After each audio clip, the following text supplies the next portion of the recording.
From Nutrien Ag Solutions, this is Senior Meteorologist Andrew Pritchard with your Canadian Prairie weather story for Monday, March 7th, 2022. So check in with temperatures here on Monday morning, coming up on noon on Monday. We've got some warmth trying to make its way in here. Again, much of the extreme cold has been pushed off to the north and to the east of the Prairie once again, but unfortunately, as we head deeper into the week, we're going to see that cold air begin to spread back into the Prairie, headed for a very cold finish to the week.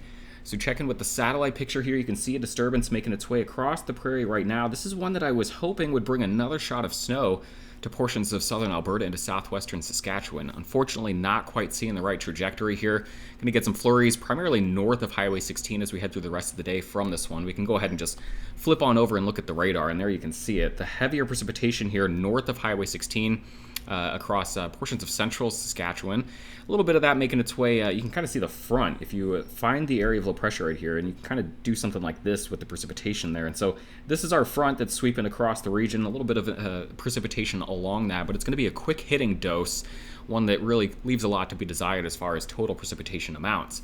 Now, we did cash in on the storm last week, bringing some snow to portions of southern Alberta, southwestern Saskatchewan. Thank you to some of the emails that I got over the weekend with some of the ground truth reports there. Got some photos as well from some of the snow cover there. Of course, not a drought-busting snow, not one that's going to fix all of our problems, but it's at least a little moisture here and gets us on our way here if we can kind of add a couple more doses as we head through the rest of March. Now, as you look at this week, not that much going on. We got the system that's sweeping through right now. Again, this is bringing mostly a quick hitting dose of precipitation. This is your Monday precipitation forecast. And then behind this, colder temperatures start to filter in. And then we've got mostly dry, quiet conditions behind this as well. Maybe some flurries on Tuesday, not likely going to produce much in the way of accumulation. And then we're looking at a pretty quiet Wednesday across the Prairie. Another little clipper system tries to make its way in on Thursday, potentially bringing some light flurries as well, but nothing substantial. As we look at the precipitation or snowfall forecast between now and Thursday, see the heavier snow again north of Highway 16. As you head south of Highway 16, we're just talking about a dusting, a quick hitting shot of snow here, maybe a light coating, a few centimeters in some of the higher achieving areas. But again, not this week as far as bringing in any substantial snow. And as we take this a little further, using the European model, here's your total snow through Thursday night. And then this is including the weekend. So this takes it through Monday, March 14th, a week from today. And you see we start to reintroduce at least the potential for some snow across areas south of Highway 16 with a weekend system that comes through. So let's talk about the jet stream pattern that's controlling all this. We're back to where we started here with this big ridge across the Pacific, Western Canada. We've seen a trough kind of dip down into the U.S. here. This is the trough that brought the heavier snow to Canada last week. This system going to continue off to the east here, and high pressure going to be dominating things across Western Canada then for much of the week. So we'll hit play on this and watch how things evolve with the jet stream over the next few days. We'll take it here. This is our Monday clipper. You see it sweeping through right here. This gets out of here as we get into the middle of the week, and then we see the trough deepening across the region with another little clipper pinwheeling around it here as we get into Thursday. So this is what brings the colder temperatures in. You see troughing across the region, but again, this is not the right alignment for us to get heavier precipitation across the Prairie. We want that trough to be parked somewhere like this.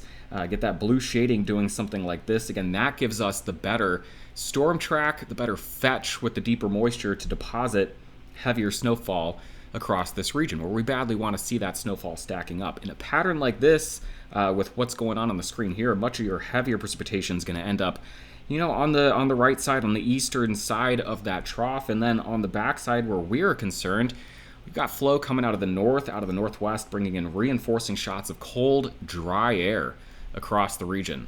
So we'll take the drawing off. We'll go a little further. What happens then as we get into the weekend? Well, the ridge continues to move, and we start to flatten it a bit as we get into the weekend. I mentioned a system comes in here. This is Saturday into Sunday. You can see this little wave right there. This one sneaks through, and that's the one that kind of gets the pattern rolling again, allegedly, as we get into week 2. So that one swings through over the weekend. And then it looks like, as things stand right now, getting into days 10 to 14, maybe a series of systems trying to work their way into the Prairie, bringing us more in the way of organized precipitation. Of course, into week 2, lower confidence in that time frame. Here's the transition, though, as we look at the ensemble model here, just kind of a smoothed out forecast. We're looking at it in 24-hour increments as far as total precipitation goes. So you see the dryness here this week. We get into next week, get a little bit better of a trajectory here. Let's watch this a little slower. We'll bring it back to early week. Again, here's the clippers slipping through right now with, light snow, quick hitting dose of snow, dry as we head through the midweek.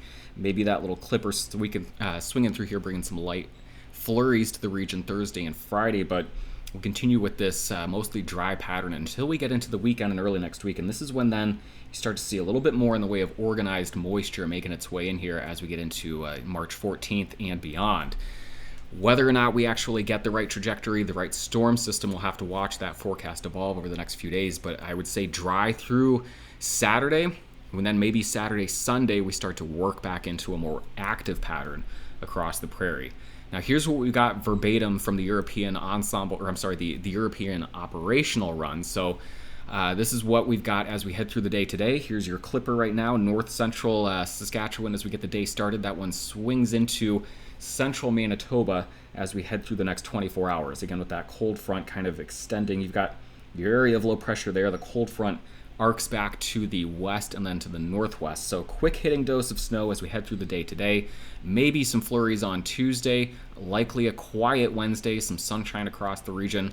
Thursday, another clipper system comes swinging in out of the north, maybe some light flurries, and then it's over the weekend that we start to flatten the ridge once again and maybe bring in more in the way of organized storm systems. So here you go, you see the date up in the top right, Saturday, March 12th, getting into Sunday, March 13th. Maybe a quick hitting shot of snow there, but then as we get into the early part of the next week, the European model and the GFS want to bring in more in the way of disturbances, organized precipitation, and potentially some reinforcing shots of moisture across the regions that badly need it. Of course, all of that putting that hope into week 2. So we'll watch that as we head through the week. Your temperatures are going to be a bit all over the place. Again, mild air trying to work its way in here early this week and over the past weekend.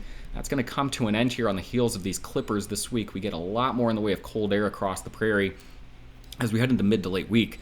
We're talking about some places here Wednesday and Thursday being 10 to 15 degrees Celsius colder compared to average. So a bitterly cold week in a lot of areas. It does look like as we kind of adjust the pattern heading into the weekend, maybe that cold begins to fade, potentially bringing some of that colder air back in though early next week. So, more cold days than mild days as we head through the next 10 days.